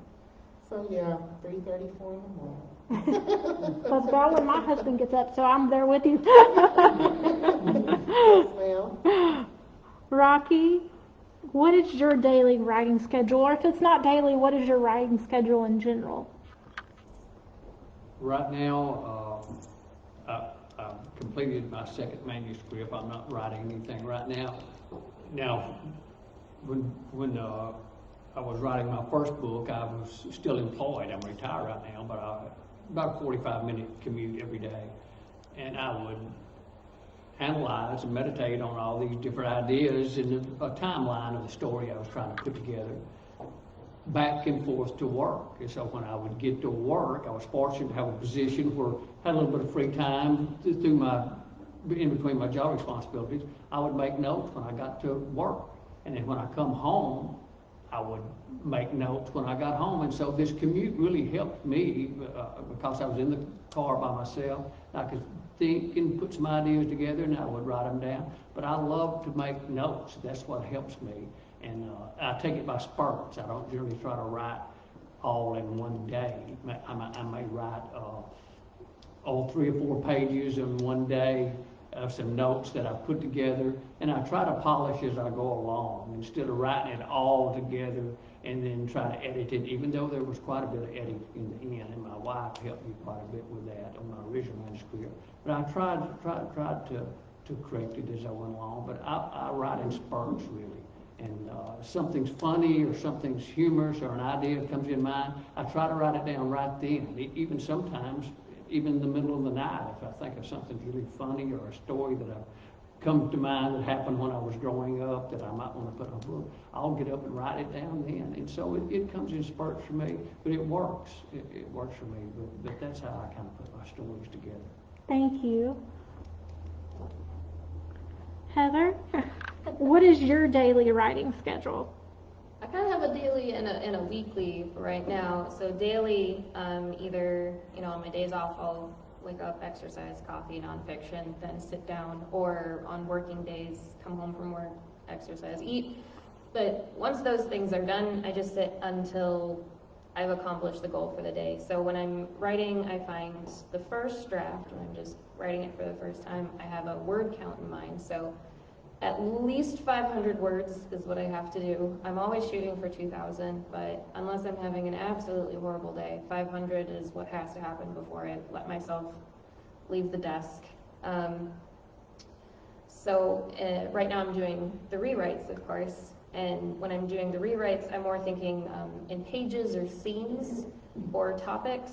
So, for instance, if I changed a world rule, going back for certain scenes and dialogue, and making sure that those things still fit with the new way that the world works, making sure that those conversations would still happen in that way. Weekly, I have the absolute honor of working with Christian, and so I'll present some pages to her, and then she'll give me some feedback, and maybe point out some issues or what have you, and then over the week, you know, as I'm doing my rewrites, I have those that feedback in mind, and then making sure that I have enough pages ready by the time that I see her again, that it's, you know, worth her time. So, you still get those random spurts every once in a while of just true inspiration. So sometimes you find yourself, you know, staying up until 2, 3 in the morning. You know, the final battle scene on this book, I think it was maybe midnight, and I finally figured out, okay, this is how they'll actually win. So I poured a rum and coke, told my, at the time, fiance, now husband, Dale, don't bother me, I figured it out, and then I just sat for like 4 or 5 hours until like 4 in the morning and pumped out 5,000 words and got it done. So, yeah, I pretty much just write until I feel accomplished for the day, but I do try to make sure I write something every day. Thank you. Corletia, what is your daily writing schedule? I really don't have a daily writing schedule. My writing is never the same. Whenever I get a book idea, I'll either type it up on the computer any time of day. If I'm in the bed, I keep a pen and pad by my bed. If I'm in my car, I have a pen and pad in my car, in my purse, and I also utilize my notes in my cell phone. So I could get the inspiration or an idea anywhere, at the grocery store, in the mall, in the library, wherever. So mine is never the same. And I might get an idea for a children's book one month, and I might not write anything toward that idea until maybe a month or 2 later. So it's never the same. Thank you. Mr. Pitchford, what is your... I really don't Okay. have a daily schedule on writing, because my product is broken down into writing the script, which is the dialogue and so forth. Then there's the art that's involved. Pencil, ink, I still do some of it. Traditionally, part of it's digital. So I'm not writing every day. There may be times when I write a 12-week continuity. It's a Sunday comic strip once a week. So I may write that in 1 day or 2 days or 3 days or whatever it takes. Other times it may be spread out. But if I'm writing, certainly if I'm writing an article, as I have on various cartoonists and so forth that I've interviewed over the years, or old-time radio actors and that sort of thing, it would be, of course, a more concentrated effort over a period of days. So mine really varies. No real set time or set schedule on mine. Thank you. Thank you all for kind of sharing your different methods and what you do to get your writing in. Shantae, how do you balance what you want to write with what readers want or expect to read? That's a good question. I have a tendency to dump when I write. Usually chapter titles come to me first, and I just write whatever it is under that particular chapter title, which is pretty cool. Not everybody writes that way, but that's how the content comes to me. Then sometimes I'll post a question on Facebook in a private group, and I'll either put a statement or a sentence that I've written in the content and see what response that I get. And then according to the response, it'll help me revamp my writing if I need to. And most times, it may be something I don't need to focus on at the moment, but I'll come back to it eventually later on in my writing. And it actually worked for that second book, When the Soul Cries.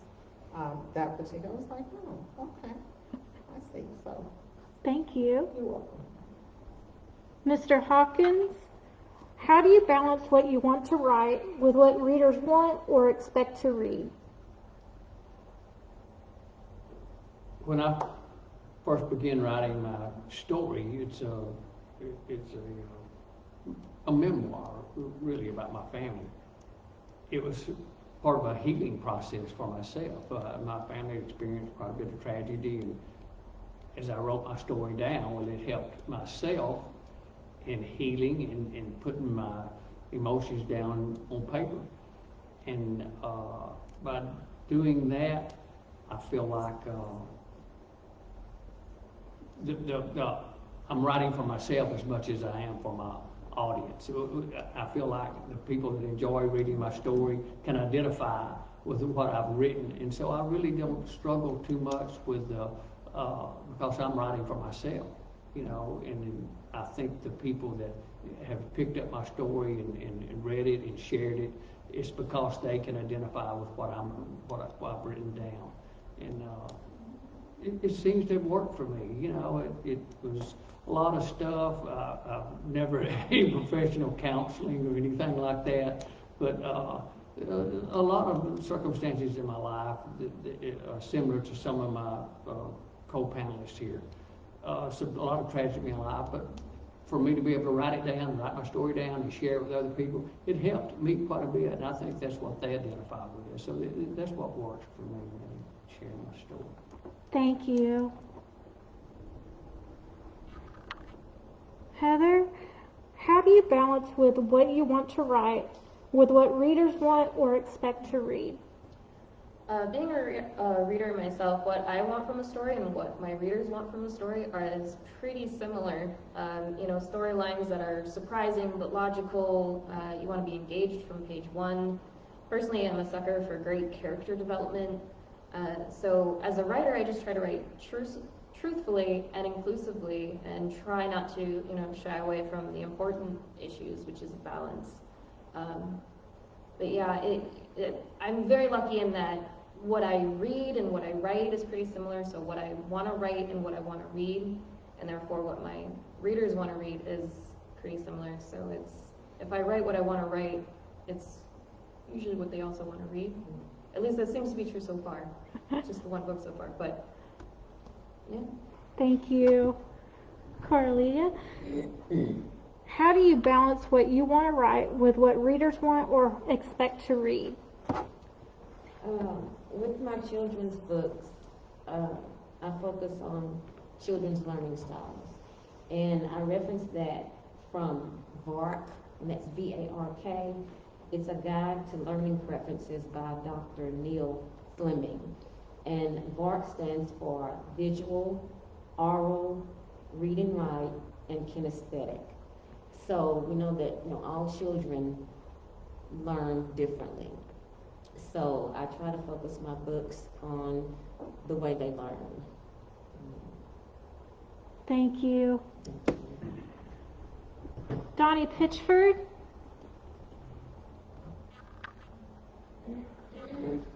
Usually, for me, I usually write the types of stories I want to write. They're based on established characters. And about the only time I get into trouble with readers sometimes is if I introduce new characters who are not part of this old Lamott radio and movie series years ago, which is what this franchise is all based on. A lot of people will enjoy the newer characters that I will add from time to time. Some of them do not, and they let me know about it.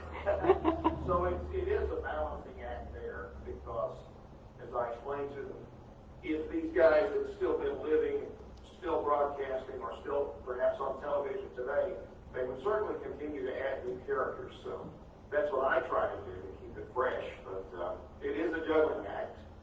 So basically, I just listen to what the readers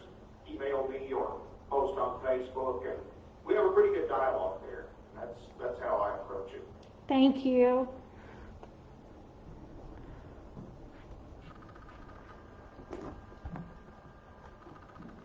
Shantae, what underappreciated book do you wish more people would read?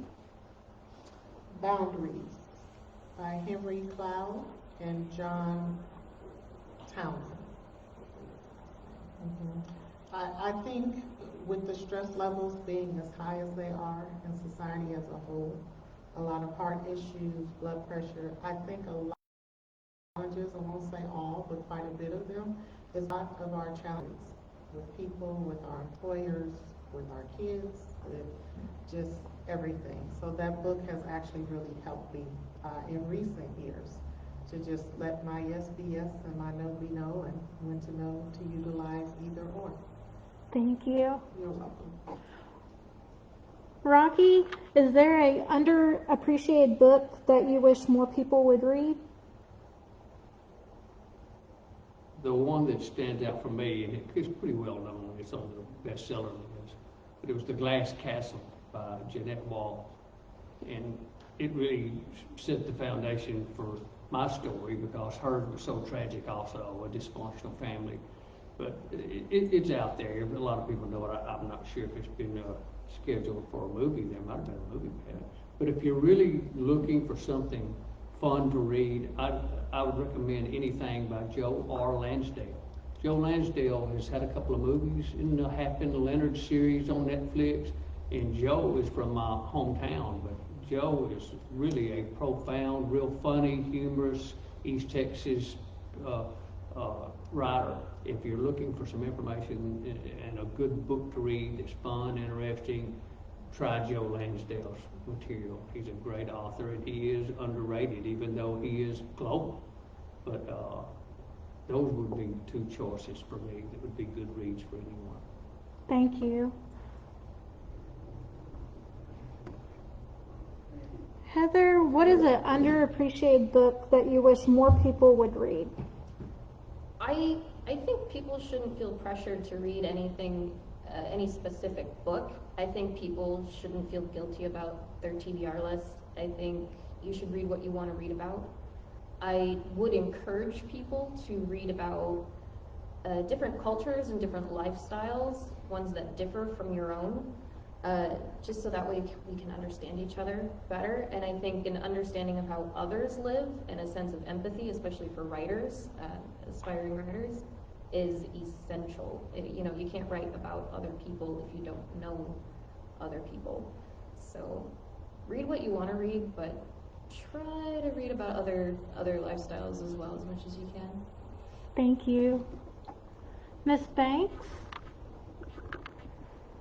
What underappreciated book do you wish more people would read?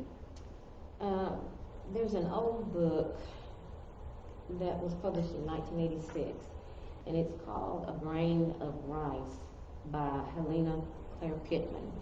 And it's an inspirational book. It talks about the son of a farmer named Pong Lo, who asked to marry an emperor's daughter. Well, the prince's father said no because Pong Lo was a peasant to him, so to speak.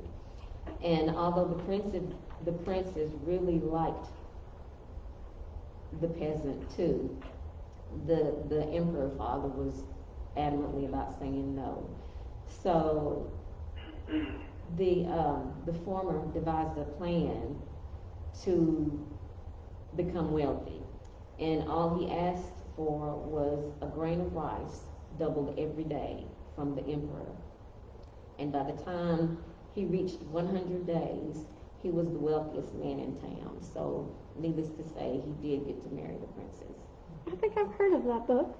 It's a very good book. Thank you. Mr. Pitchford? It's a little difficult to answer because what I read is usually not considered very literary. I would say anything I've contributed to, and I'll hold them up here.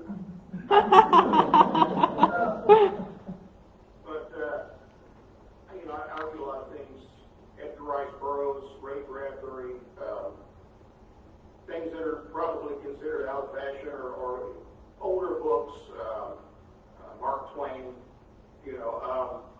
so I can't really speak knowledgeably on what's being published today, because I am, I'm something of a historian. I'm sort of stuck in the past. Rachel can tell you about learning radio history and television history when she was in my class. So, I'm really steeped in a lot of things like that. So I don't really have a good answer to that, because what I like is probably a lot of that would be underappreciated, because it's, it just falls within my bizarre mind as far as things that I enjoy. Thank you. It could help people branch out, though.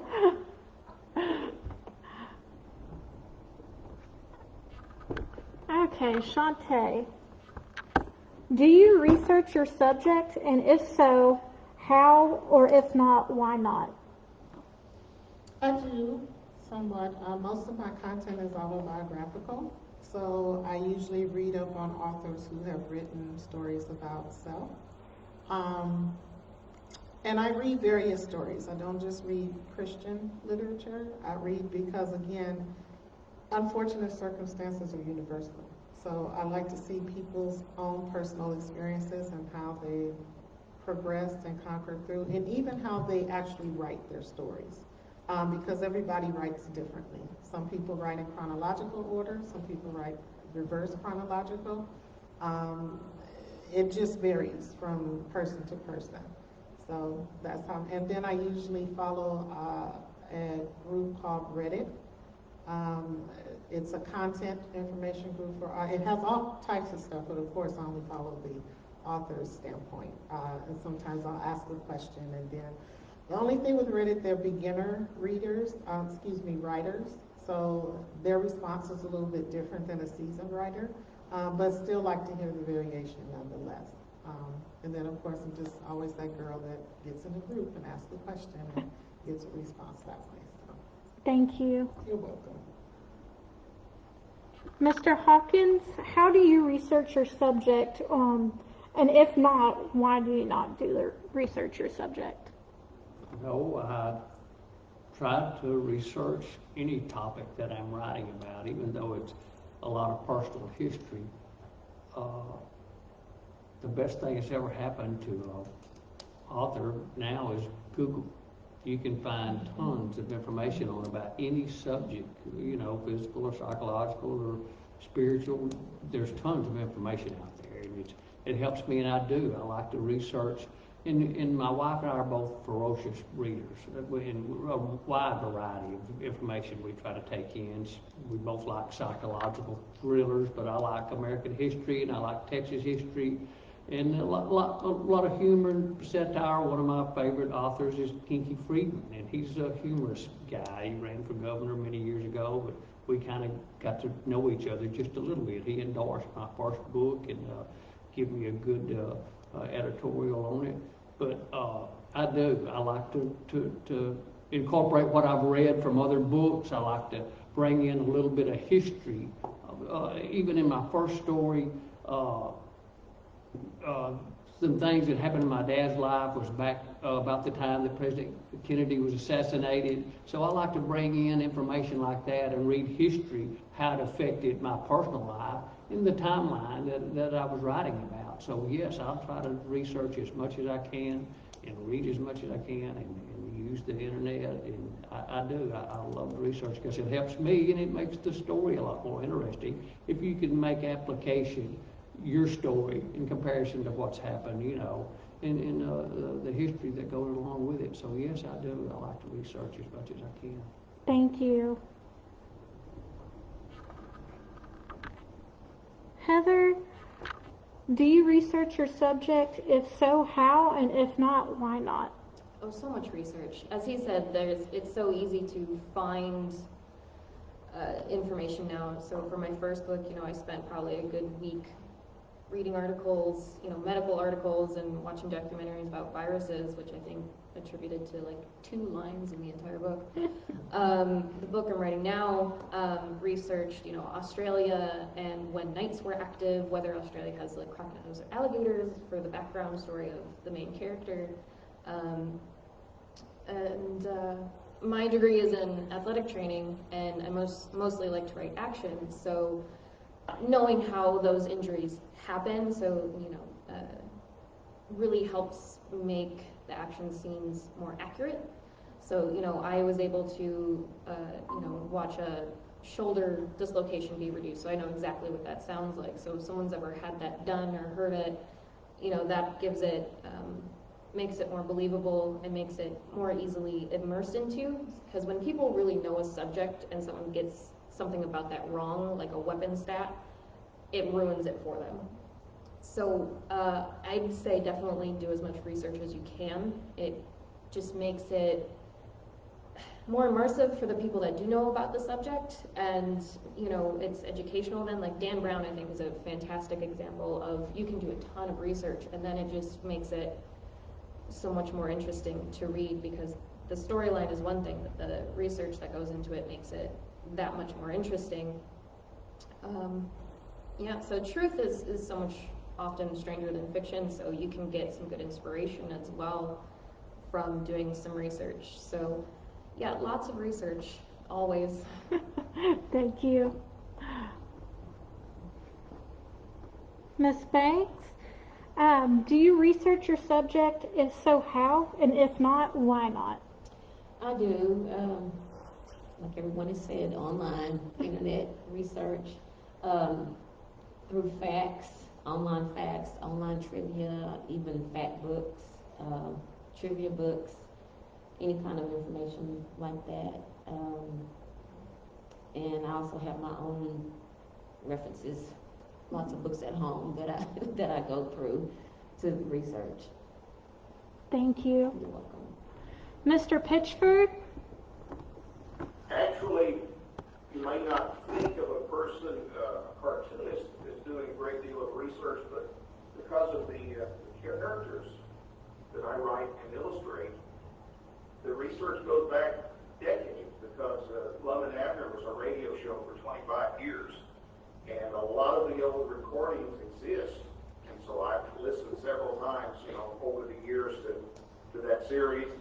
There are several thousand scripts from the old radio shows, and occasionally I've had to go back and read, to make sure I'm presenting characters correctly or situations correctly, and some of the research has been first-person interviews through an organization that started in the early 80s called the National Lamott Society, and I was able to meet some of the actual original writers and directors and producers and actors who were part of that show. So actually there's been quite a bit of research, and it's been done, first-person interviews, it's been done listening, viewing, reading, and even some, I don't know if you can see these, but there were publications through the years that were put out as radio premiums.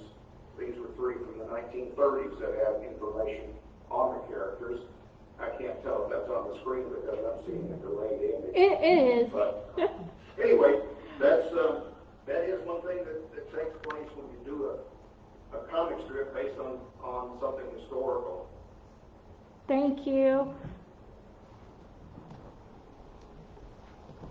So now I'm going to open it up to questions from either Google or Facebook. If you have questions, go ahead and write them in the comment section on either our Google Meet or on Facebook.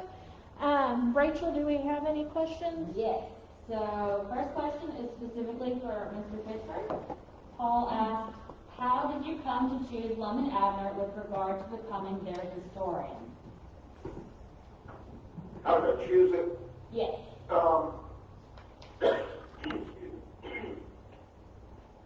I've been building a wheelchair ramp and I've inhaled a lot of sawdust. I got interested in the characters when I was in college at Stephen F. Austin State University. There was a professor there named Dr. Joe Oliver who played old-time radio on the campus radio station, and I heard Lamott Abner. I had heard of them because members of my family grew up listening to that in the 1930s and 40s, and I just enjoyed it. I liked it better than watching television. It was a rural situation comedy. reminded me a lot of sitting around and listening to my grandparents or great uncles or whatever talking. And I stayed interested in it through the years. I was in this National Lamott Society. We wanted to bring the people back. They were all retired, you know, who had worked on the shows and worked in the films. And we honored them at conventions and that sort of thing. And it just kept my interest going. And when I left the education profession, there was an opportunity to get back into commercial art, which is what I had long wanted to do. And I knew so much in my head about Love and Abner that was just a natural series to propose. And it was accepted. We made the financial arrangements with the copyright holder, trademark holder, and off we went. The second question is for all panelists. Adam said, I'd love to hear about your experience with the transition to relying on writing as your primary income to the varying degrees you've been able to do so. Could you repeat the question, please? Sure. I'd love to hear about your experience with the transition to relying on writing as your primary income to the varying degrees you've been able to do so. It is not my primary income at this particular time, although I am transitioning into that. My last, the book that I was part of an anthology of, is just become available. The documentary will be displayed on Amazon Prime November 27th. That's when it will air, I believe. And we have a couple of contracts in the works pertaining to that specific project. So it's actually opening some doors for some of us to transition out of our 9-to-5, so to speak. So that's where I am.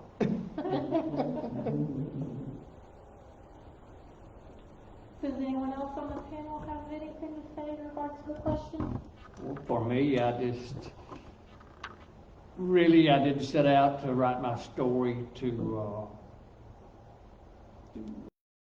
financial goals, even really achieve any stories. Probably sold a couple of thousand books for me, and that's pretty good for a self-published author, you know. And I'm retired. I spent many years working for Texas Isbn here in Longview, Texas, and my wife's a retired school teacher, but neither one of us are going to retire off my story that I've written, even though it was a fun project.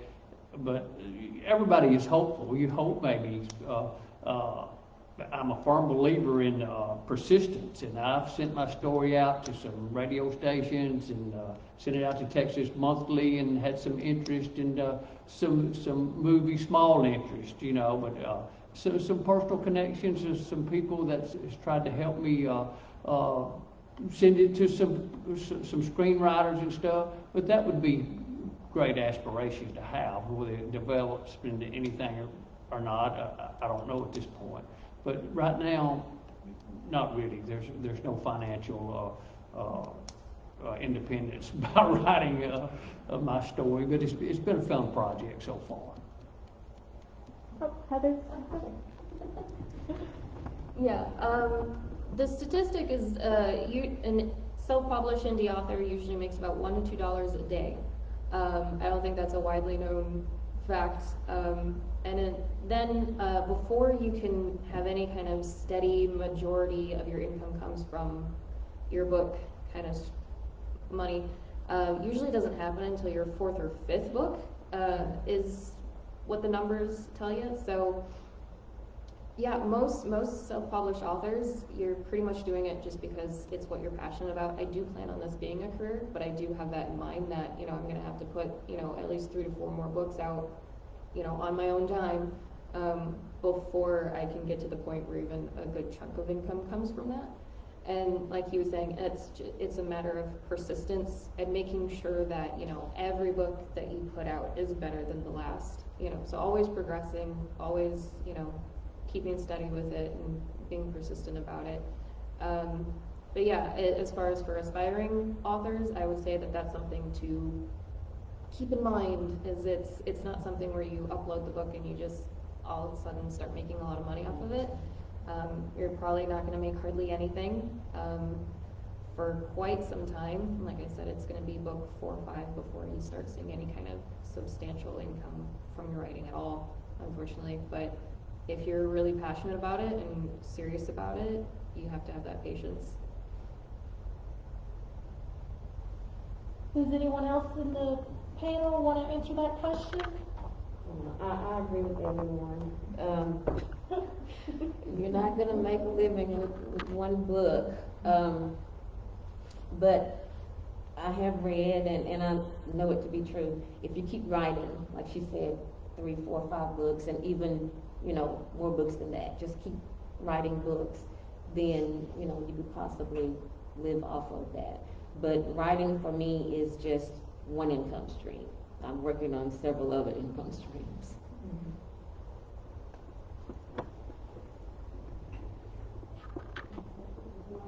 Mr. Pitchford, do you have anything to add to that? My income is not, from what I do, is not totally writing, of course, as I explained earlier, because I'm also doing commercial art, which, of course, producing the comic strip is part of that. But then I've also done such things as sculpting.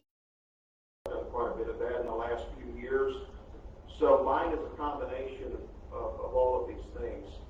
And we do have a fellow cartoonist, I think, that's joined us. I think Mr. John Rose has been listening in. And he is the gentleman who is the writer-artist on Snuffy Smith, which is a long-running rural comic strip. And so I think we're honored to have John Rose with us in our audience. But that's about it for me. It's not all writing. It's just a part of what I do. Thank you. We'll take a couple more questions and then we're going to open it up to Christian, and she's going to go over some of our writing resources, and lastly we'll have our last raffle prize. No more questions online, but I had a question. Okay. Rocky, so you write about real people. What is that process like, and is it ever hard to convince them to give you permission, and do you need permission? I do write about real characters that I've encountered in my lifetime. I'm 68, but my dad was such a colorful character, and if you know anything about my story, you can read about it online and stuff. Someone mentioned that true life is more interesting than fiction in some circumstances, and my dad was a man that made a living in the world's oldest profession. And my dad actually was in the business of prostitution and gambling, and man, he came across all kinds of different characters. And this is what I wrote my story about, and they all have an interesting story to tell. And so far I hadn't had to invent any characters, even though I've had some people try to encourage me to do some true fiction, to take these real characters and put some stories together. And I've kind of thought about that a little bit. That's a good line of work to get into, I think. And I may do that eventually. But what I enjoy doing more than anything else is instead of taking the star of the story, I like to take these characters that are underdogs and that are inconspicuous people that are so very little known in my hometown, and now they'll be famous forever because of the story I've written, and I get some satisfaction from that, and I've got a lot of feedback from their family members. Maybe just 1 or 2 lines in my story that mentions someone in our small town that no one even really thought about, in the last 30 or 40 years. But to leave a small legacy for them, I enjoy doing that and bringing these small town characters to life. And they all have a good story and a good background, and I try to make it humorous as well as interesting. But, so far the characters that's in my story have their own history to tell. But I would like to maybe see about maybe doing a little bit of true fiction and using some real characters. But thank you for that question.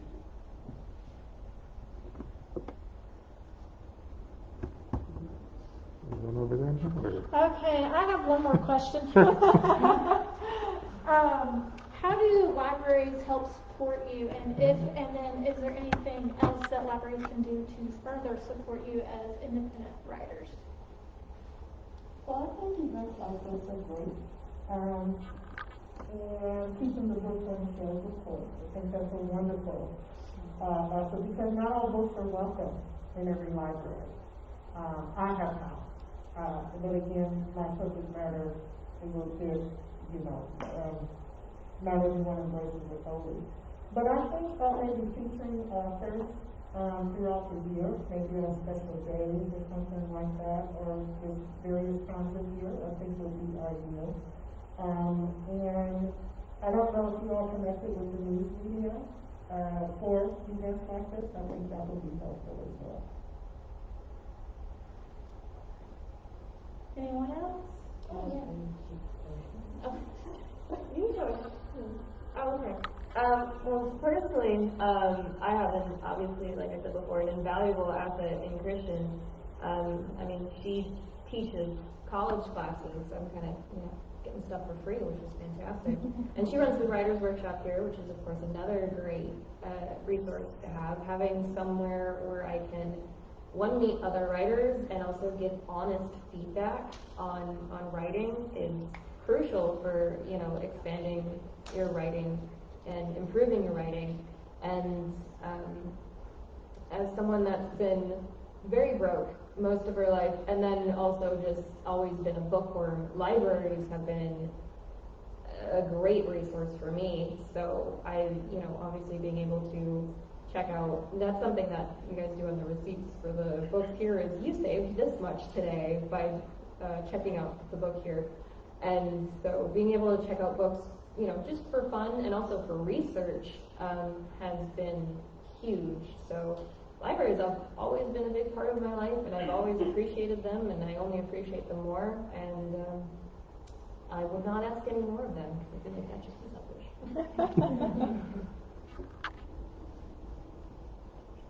Do you have anything to add, Ms. I agree. You agree? Okay. Said, maybe more author events throughout the year for exposure, and maybe even collaborating with other libraries. And like Heather said, I love the library. I'm here for every clearance sale that you all have here in Longview and in Tyler. So I love the library. Okay, I think now we're going to go and move to Christian. She's going to go over some resources the library has to offer about writing. And then lastly, we'll have our last raffle prize. Hi everybody, I'm Christian. I'm a circulation assistant here at Longview Public Library. And today we've pulled quite a few books that we have in our collection that can help with your writing.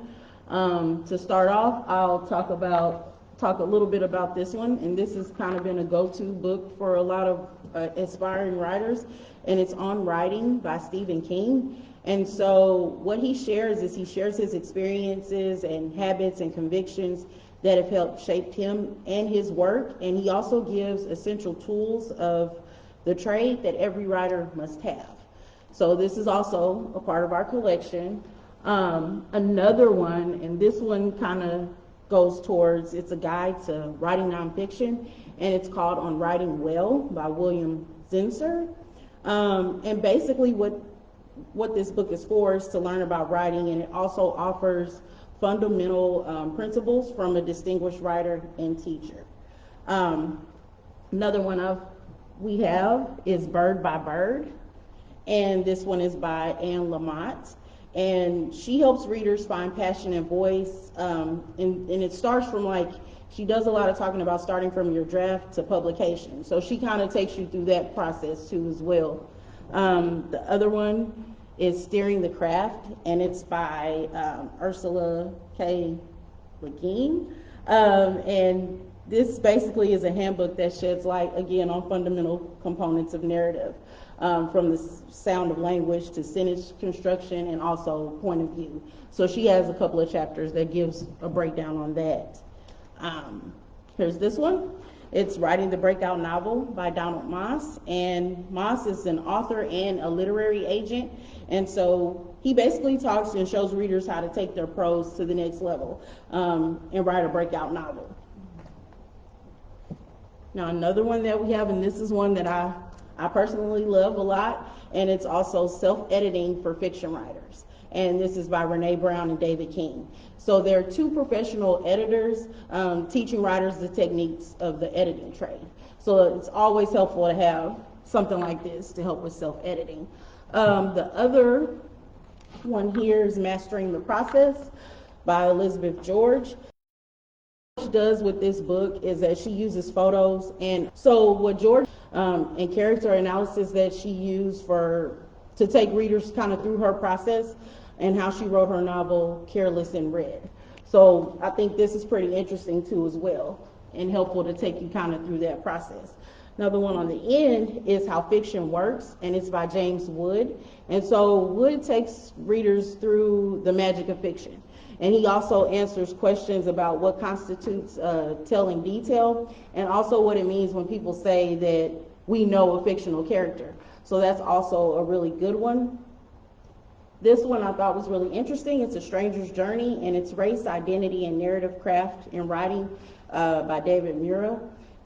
This is a book about creative writing that addresses like the increasingly diverse American literature over time. And so the essays in this book offer technique-focused readings of authors such as James Baldwin, Z.Z. Packer, Maxine Hong, Kingston, and among others. This one is Will Write for Food, and it's basically a complete guide to writing cookbooks, blogs, memoir, recipes, and more. Now, Jacob, the author of this book, is a journalist and a writing instructor, and so she offers tips and strategies for getting published. Now, this other one is Monkeys with Typewriters, and it's How to Write Fiction and Unlock the Secret Power of Stories by Scarlett Thomas. This manual is filled with like creative exercises, structures, and charts. So it breaks down the fiction writing process and demonstrates that everyone has material to write about, whether they believe it or not. The other one that I have here is draft number 4. It's basically by John McPhee, and he offers guidance on arrangement, diction, and tone that shape nonfiction writing. And then there's this one, and it's The Art of X-Ray Reading by Roy Peter Clark. Now, what he does is he examines 25 great works of literature and how they'll improve your writing. So he teaches the fine art of X-ray reading, where you can look beneath the surface of text to discover strategies that create effects we experience, such as suspense and humor, so that you can adopt them as your own.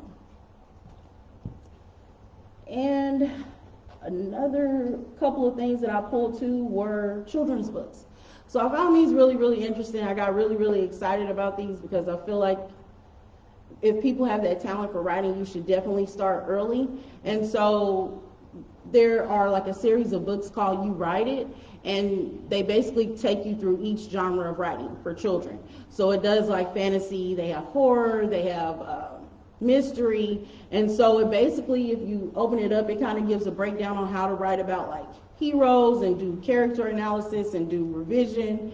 So I thought that was pretty neat. Also, there's another series that talks about how to write different genres in 5 simple steps. That's also for children. And then on the end here, I have a look at my book, and it basically is another children's book that takes you through character and how to revise and all those other steps for children. The other thing I would also like to say is to definitely utilize the databases. We have a database called Universal Class that offers 40 classes that help with writing, like Humor Writing 101. It talks about how to write fiction. They also have classes on there that help with English, Spanish learners too as well. We'll post that list on Facebook eventually too. Mm-hmm. Thank you everyone for joining. We have our last raffle. Rachel, who's the winner for that?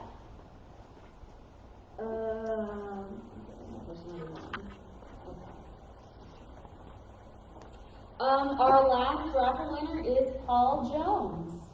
Congratulations, partners, and thank you to everyone who's joined us today. Thank you to all of our indie authors, the people that helped us with workshops, and those of you that helped that tuned into our Google Meet or our Facebook Live. And thank you for watching. Bye. Yay.